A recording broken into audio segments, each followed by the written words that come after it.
President of the National Treasury Employees Union, Tony Reardon. Tony, thank you so much for joining us. When you talk to your members, who do they look to in Washington? Are they blaming this shutdown on the president, or are they blaming it on Democrats, or is the blame going all around? You know, I think for my members, the blame kind of goes all around. It certainly goes to Congress and the administration. You know, these folks have really been kicked into the middle of a political fight that they didn't create, and they don't have the authority to try and resolve. So, you know, we have to remember, Katie, who these people are. They are federal employees who took an oath of office to the United States of America and to our Constitution to do the important work of the American people. And some of these 800,000 employees are required to work, like our CBP officers at NTEU, and they're having to work without being paid. Others are furloughed right now, though they want to be working, and they're not being paid either. So what I will tell you is that, you know, at the beginning of this shutdown, our members were, they were scared, they were full of anxiety, and that's understandable. But where they are now, I can't use probably the words on television that I would like to use to describe this, but what I will tell you is that they are fighting mad. They are angry that they continue to be treated the way that they're treated and put in the middle of this political fight. The president said most federal employees are Democrats. Is that true? It is, at least in my experience, based on the people I've talked to and the surveys that we've done in the past, that is not true. I can tell you most certainly that federal employees occupy really all sides and ends of the political spectrum. There are certainly Republicans, there are Democrats, there are independents, and everything in between.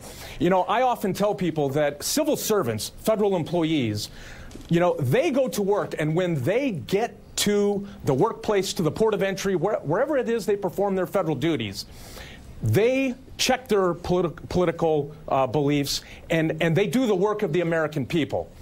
They don't go to work wearing red or wearing blue. What they do is they go to work wearing red, white, and blue. They want to do the work of the American people. They want to do the work, but they want to be paid on time to do that work. And we've gotten to a point now, Katie, where this is just way too far. Get these people back to work and get them paid. I think your anger is understandable. When you look at what's happening right now in Congress, the Democrats are proposing a number of bills in order to reopen the majority of the government and leave DHS to the side to figure out the border wall as quickly as both sides can come together. But in the meantime, they want the rest of the agencies open. Do your members see that as a good solution, or do they believe that anything the Democrats do that doesn't include the president's demand is a non-starter? Is it that nuanced? Well, you know, I think that our members, for the most part, want to get people back to work. They want to get federal employees back to work. They want people to be able to be paid. You know, I got an email yesterday, Katie, from a member who, I have to tell you, I was sitting at home and I was reading the email, and it nearly brought me to tears. And it nearly brought me to tears because this individual went on to tell me about how he is not able to put food on the table. His 2 children are not going to be able to go back to school for this, to college for the spring semester, and he's concerned about being able to buy the medicine that his child needs. So I think a majority of my members want to get people back to work as quickly as possible and get them paid on time as quickly as possible. What I will tell you, though, is, you know, the DHS bill that the Democrats have separated out, that would call for a CR until February 8th, as I understand it, for, you know, so it would give time to be able to figure out what's going on with DHS and with the wall and so on and so forth. What I don't want is for my CBP employees, members, to then have to face another shutdown and have to work yet again without being paid. That would be absolutely wrong. Do you, as the president of the union, would you consider endorsing a plan to reopen government for the majority of your members, though? Well, like I said, if the plan would be to get a majority of our workers back to work and paid on time, I would certainly be supportive of that. The Democrats are doing that. Would you consider supporting the Democrats in that effort?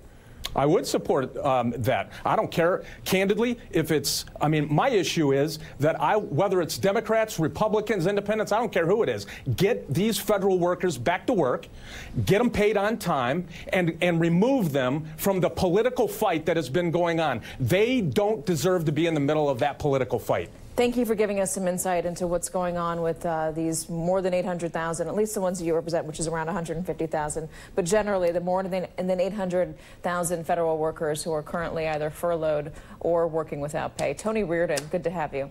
Thank you, Katie. And the president says if Congress won't